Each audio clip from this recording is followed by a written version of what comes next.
Amis Sagittaires, bonjour, je suis absolument ravie de vous retrouver pour votre guidance sentimentale du mois de novembre.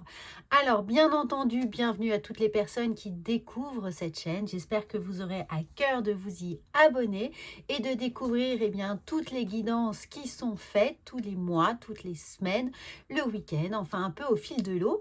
Et puis à toutes les personnes qui sont déjà abonnées, merci infiniment pour votre soutien, pour votre fidélité et bien sûr, merci également de partager ces vidéos autour de vous.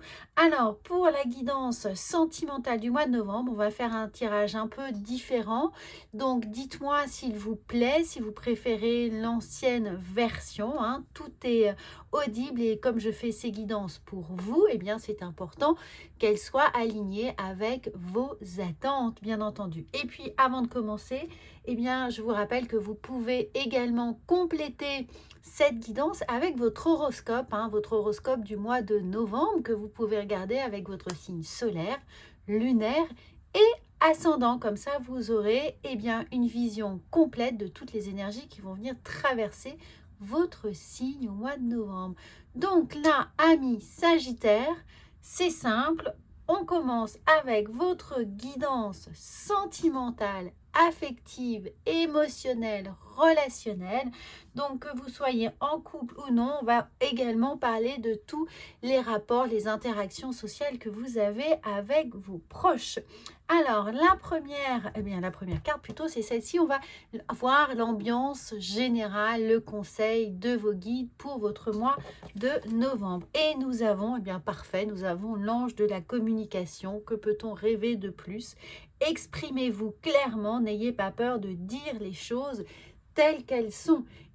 C'est le moment de faire éclater des vérités, de dire ce que vous avez sur le cœur, de témoigner de vos émotions, de vos ressentis, de partager cela avec vos familles, vos amis, votre partenaire de vie, peut-être même vos collaborateurs dans votre sphère professionnelle. On s'exprime, on libère ce chakra de la gorge, on fait rayonner notre plexus solaire ici. Et puis, qui sait, peut-être que les révélations que l'on va faire vont nous apporter des belles surprises ou tout simplement le fait de dire ce qu'on a sur le cœur, ce qu'on retenait depuis un certain temps va libérer, dénouer des situations qui jusque-là pouvaient être bloquées. Donc, ne vous mettez pas à l'abri de bonnes surprises qui pourraient venir à vous au mois de novembre et évidemment vous libérer d'une charge émotionnelle un peu pesante, peut-être pour vous ou pour certains d'entre vous. Alors, on va voir quels sont tous les aspects positifs qui sont là ce mois-ci. Nous avons regardé le 10 de bâton. Justement, peut-être qu'en libérant la parole, vous allez pouvoir quitter une situation qui était compliquée. Alors, ça peut être des non-dits, ça peut être un quiproquo, ça peut être le fait de se bouder, de ne pas vouloir se parler depuis un certain temps, de ne pas avoir de nouvelles de quelqu'un, d'attendre des nouvelles de quelqu'un qui occupe une place importante dans notre cœur. Donc voilà, on quitte cette situation de silence, de malentendu qui peut être là et on passe à autre chose. Donc vous vous libérez effectivement de quelque chose de pesant pour partir le cœur beaucoup plus léger et entamer un nouveau cycle, un nouveau chemin pour vous. Alors, dans les choses qui sont peut-être un peu plus difficiles à vivre, qui pourraient être vos obstacles, on sent bien que avec ce 4 d'épée, peut-être que si vous ne faites pas ce travail, qui peut vous coûter, c'est jamais facile peut-être d'aller demander pardon, d'aller renouer le contact avec quelqu'un, même si c'était pour des très bonnes raisons qu'on a décidé de mettre du silence ou de la distance entre nous. Donc oui, on a l'orgueil, on a sa fierté, c'est jamais un exercice facile et pour autant, on vous indique que si vous ne le faites pas, on risque ici de se retrouver dans un sentiment difficile de solitude, hein, de quelque chose d'un peu pesant où on va se sentir peut-être un peu ostracisé du système. Les amis peuvent voilà, ne plus nous trouver un peu acariâtres, nous trouver difficiles et nous dire bon ben on ne te donne pas de nouvelles, on attend que ça passe, ou évidemment votre moitié peut vous dire bon ben j'attends que tu finisses de bouder et puis on verra plus tard. Donc attention de ne pas trop ici s'isoler, hein, et de rester campé sur ses positions. Alors, on va voir du côté émotionnel ici, comment on va pouvoir envisager les choses. Eh bien, regardez, on a exactement la carte ici qui se fait écho, l'idée du nid, mais là, on a pris un peu plus de distance, on est sorti de ce nid. Alors, quand vous allez entamer ce travail de dialogue, hein, de renouer le lien, eh bien, essayez avec ce 4 de coupe, vous voyez, de ne pas vous concentrer sur un seul point de vue, ce qui pourrait vous occulter, enfin occulter du moins, une partie des solutions qui pourraient se présenter. C'est ne restez pas bloqué sur un reproche bien identifié, même si clairement vous avez envie d'entendre peut-être des excuses ou un pardon ou quelque chose d'important à ce titre, mais ne restez pas focalisé dessus, essayez de voir les choses un peu plus larges, ne vous concentrez pas sur la frustration. On voit bien que ce personnage est là, contemple ces 3 coupes émotionnelles qui sont ici et occulte complètement la 4e qui apporte de la lumière, qui apporte un sens, qui est vibrante ici de couleurs, et donc on sent qu'on pourrait passer à côté. Et cette lumière rouge, c'est le chakra racine, donc c'est les fondamentaux, donc on passe à côté de quelque chose d'important dans la communication ou dans son émotivité. Donc essayez de considérer évidemment la situation, hein, la dispute ou le silence ou ce qui a provoqué votre situation ici de repli, quelle qu'elle soit, que vous soyez en couple ou célibataire, la situation, les personnes qui sont impactées par cette situation. Alors si vous êtes célibataire, ça ne peut être évidemment peut-être que vous, mais est-ce que vous avez la bonne vision des choses? Est-ce que vous êtes totalement objectif? Est-ce que vous êtes de bonne foi avec vous-même? Beaucoup de personnes en consultation viennent me voir en me disant oui, j'en ai marre d'être célibataire, je rêve de rencontrer quelqu'un, et je leur demande quelles sont les dispositions que vous prenez, quelles sont les actions que vous menez pour vous donner la possibilité de rencontrer quelqu'un.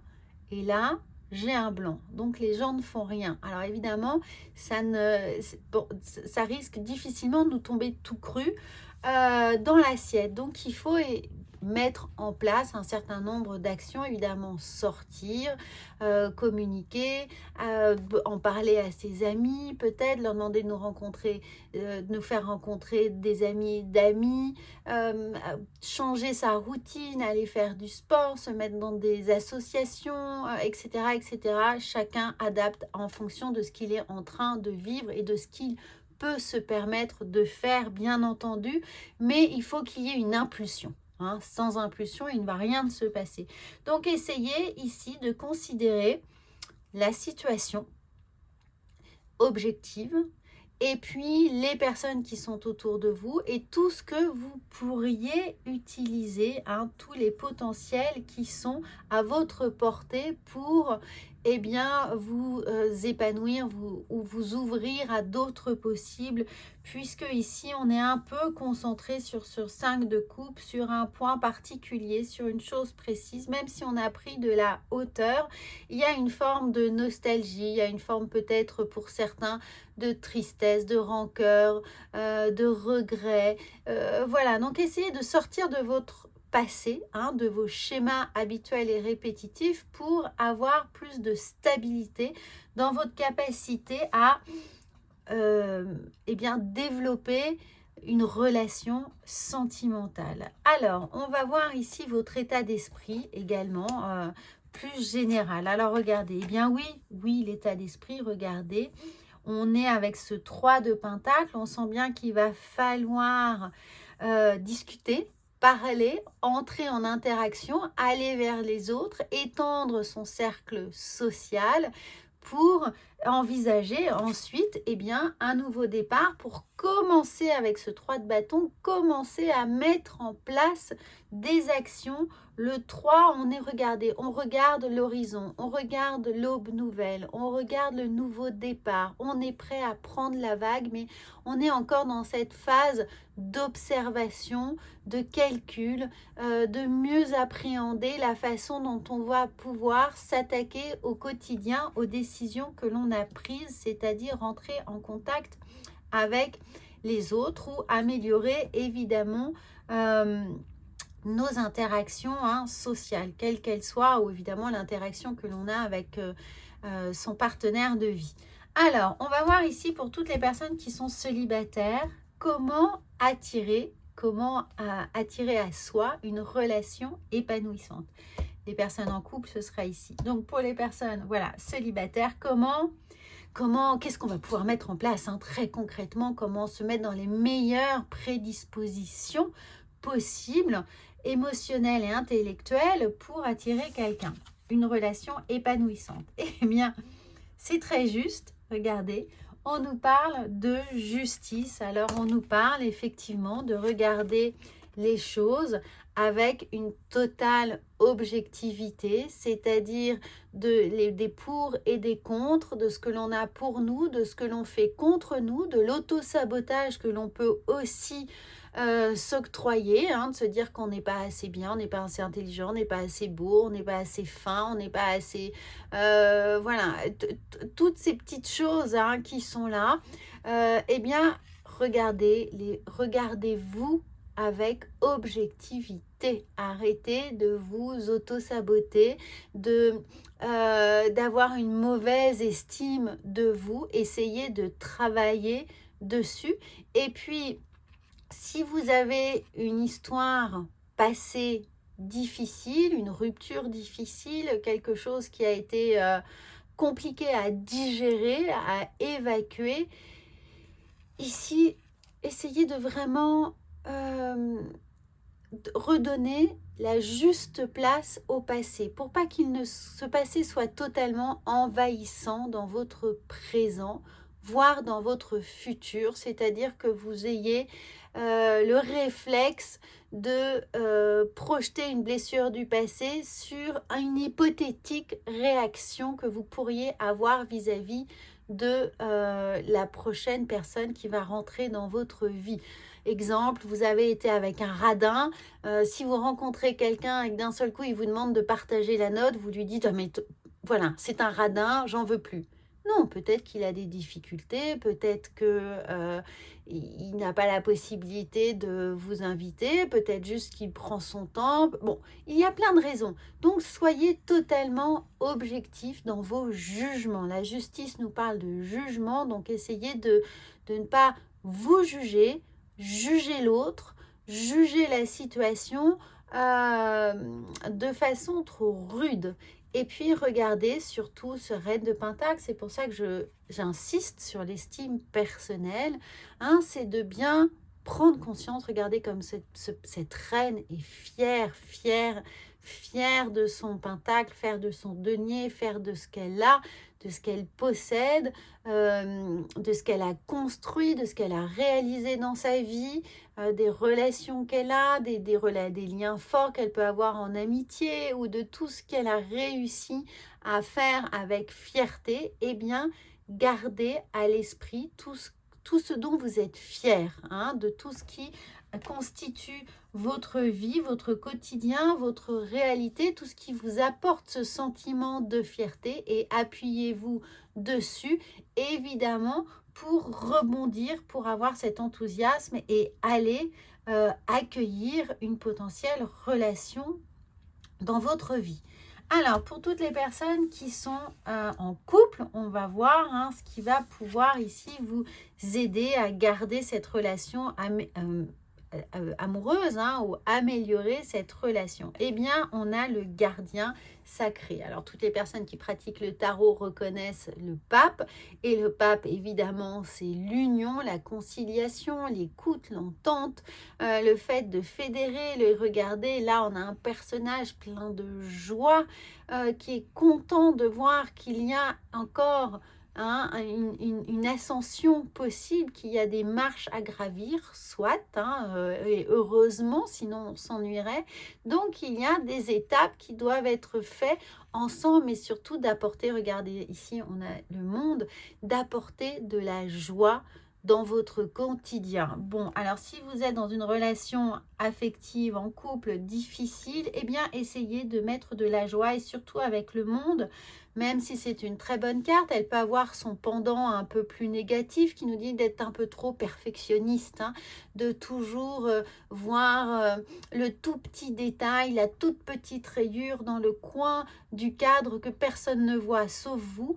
Eh bien, essayez de ne pas de dézoomer un peu votre vie relationnelle amoureuse, dézoomer, regardez les choses avec beaucoup plus de recul et mettez de la joie dans votre quotidien, mettez de l'échange et reconnectez-vous à vos intuitions, reconnectez-vous à votre sphère émotionnelle pour toujours rétablir vous aussi, hein, d'une certaine manière, cet équilibre et considérer que les choses finalement ne sont pas si graves, pas si dramatiques, pas si importantes et que l'essentiel est dans votre vie, dans les projets que vous allez pouvoir également mettre en place, dans tout ce qui va vous mettre en couple dans une dynamique d'avancée et de pouvoir construire petit à petit.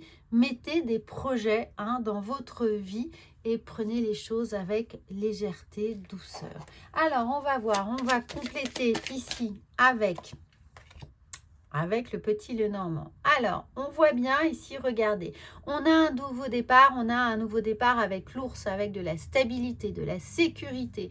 Donc ça, c'est très bien. Ce nouveau départ, l'idée de s'être déchargé ici d'une situation peut-être compliquée en y mettant des mots, hein, avec de la communication, va vous apporter plus de sécurité et justement faire travailler votre estime personnelle, la renforcer. Donc, très beau message.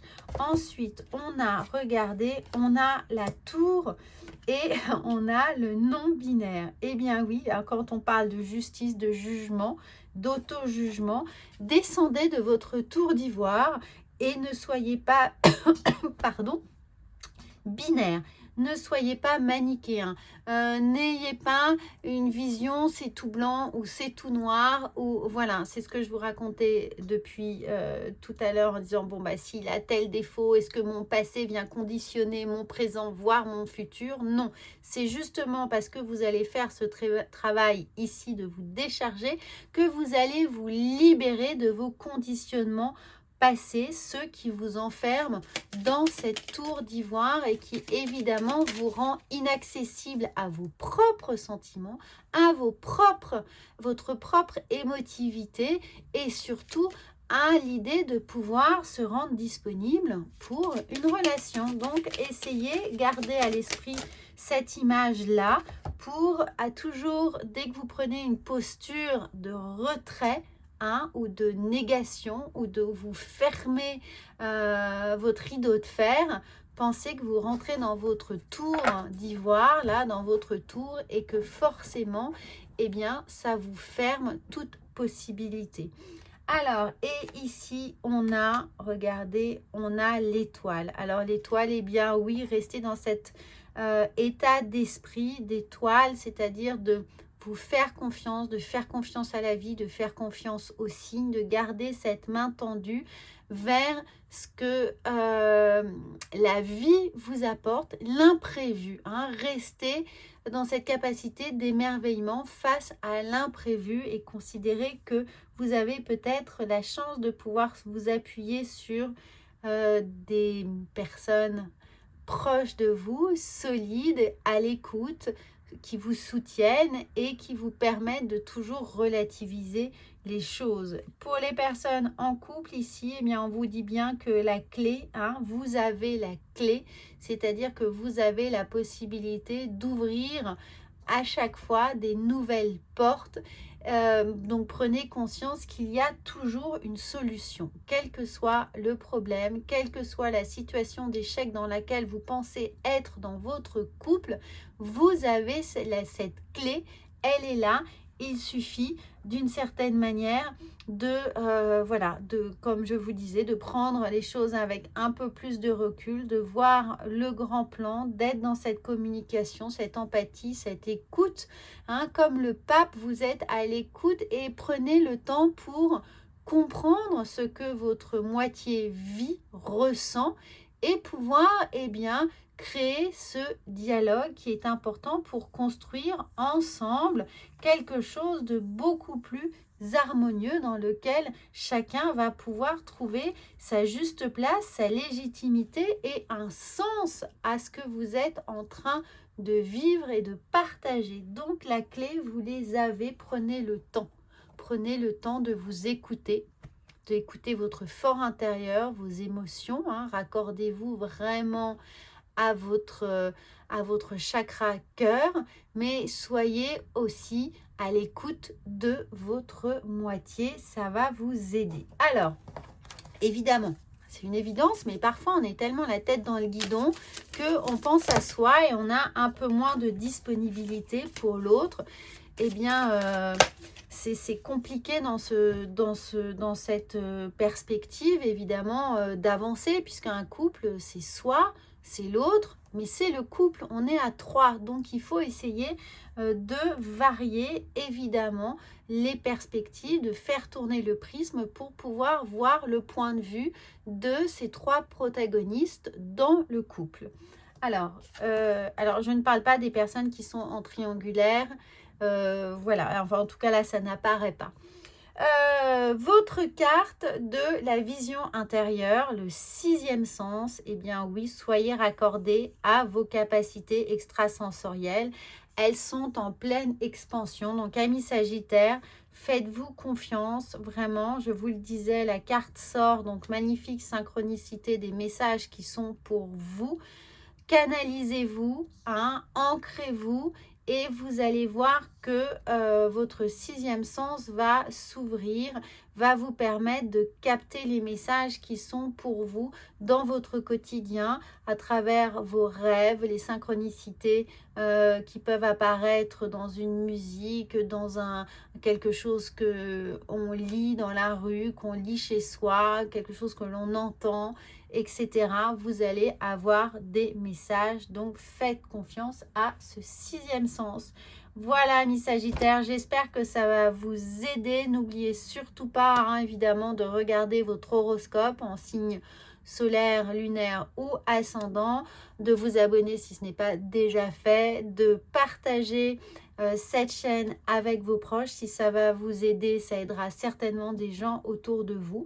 Et puis, si vous souhaitez du soutien au quotidien, vous pouvez me rejoindre sur Instagram. Vous allez tous les jours avoir une petite guidance tous les matins avec le tarot pour vous donner le point météo de vos énergies du jour. Voilà, à très bientôt.